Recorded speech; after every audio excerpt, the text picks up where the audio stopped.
Hello guys, so today is Friday afternoon. Okay, May 10, 2024.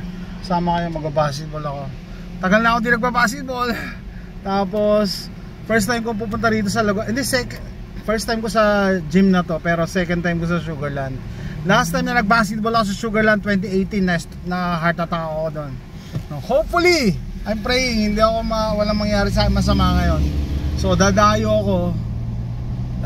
ako no, kasi wala, kailangan ko rin mag-exercise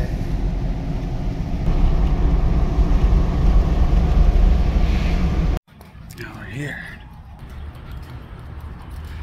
Oh, that's the gym. Okay.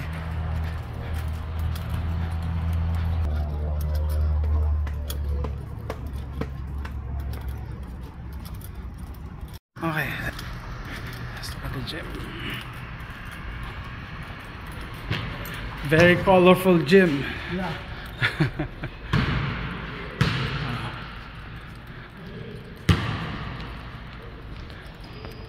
Nice.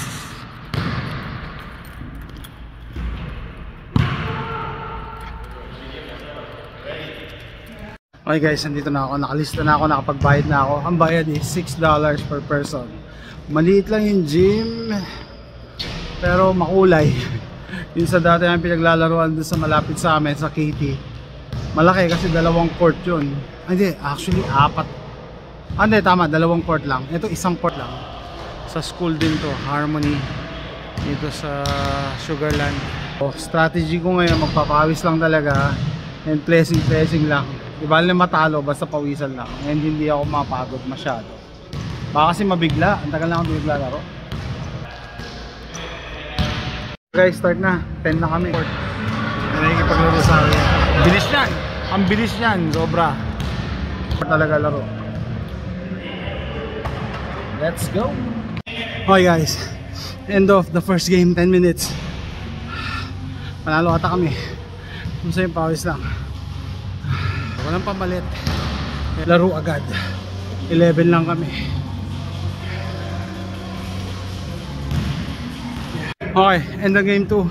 0 pa rin ako. Blessing lang. Mahirap na, walang pamalit.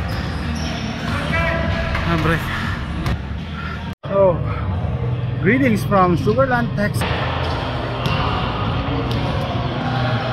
Makulay itong gym na to Ayaw ko lang hindi siya tabla, kaya ang dulas.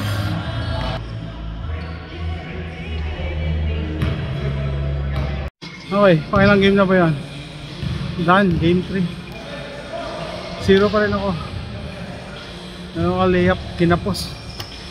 Pero at least yung pacing ng pagod ko, kaya ko pa. Naka 3 games lang. Okay guys, 4 games done. Naka 2 shots, 2 points. Pasok parehas. Last game na. Nagdadasal ko na sana tumagal talaga ako Sabi, pagod na rin.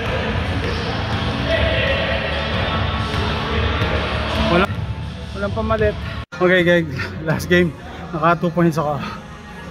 1 point lang kasi kada score. Yung 3 points siya ng 2 points. So 2 shots siya in 12 minutes. Done, 5 games Ako yung mata ko parang pagod. Naku, nangyari, nasundot ba ako? Nako, nasundot ako bukol Hey guys, time to go. Pagod na pagod ako. Pero pasalamat na lang. Walang masama nangyari sa akin. Maliban sa natusok yung mata ko.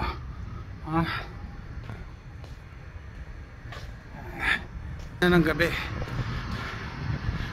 50 minutes pa, almost 1 hour pa biyahe ko pa uwi. Kaya ayoko sana maglaro dito kasi layo layo. Doon sa isa 30 minutes lang 20 to 30 minutes. So ito, ayaw ko yung pagod ka na magdadrive ka pa na 1 oras. Pero naalala ko nung bata-bata pa ako, nung naka-assign ako dyan sa Bicol, naka-base ako sa Sorsogon doon ako tinapon. Tapos dumadaya pa ako ng Legazpi para makipag-basketball. 2 hours ang drive doon. 2 hours. So 2 hours pa pabalik. So bata-bata pa ako nun. Ayan dito yung school walang guard. Walang guard ward, walang manong guard. Hindi katulad sa Pilipinas. Mga schools may guard kahit gabi. Dito wala. Wala ang guard. Honesty lang. Ayan, kotse ko. Expedition. Okay guys, dito na ako sa baka ng Matiwasay. Time check 10:33. Dadaan pa sana ako ng Walmart. Wala na kaming gatas. Bukas na lang. And tuyo na din yung pawis ko. Sunroof. Ayan. Okay guys, salamat sa pag-join sa akin ngayong Biyernes ng gabi. As always, see you next time. Bye.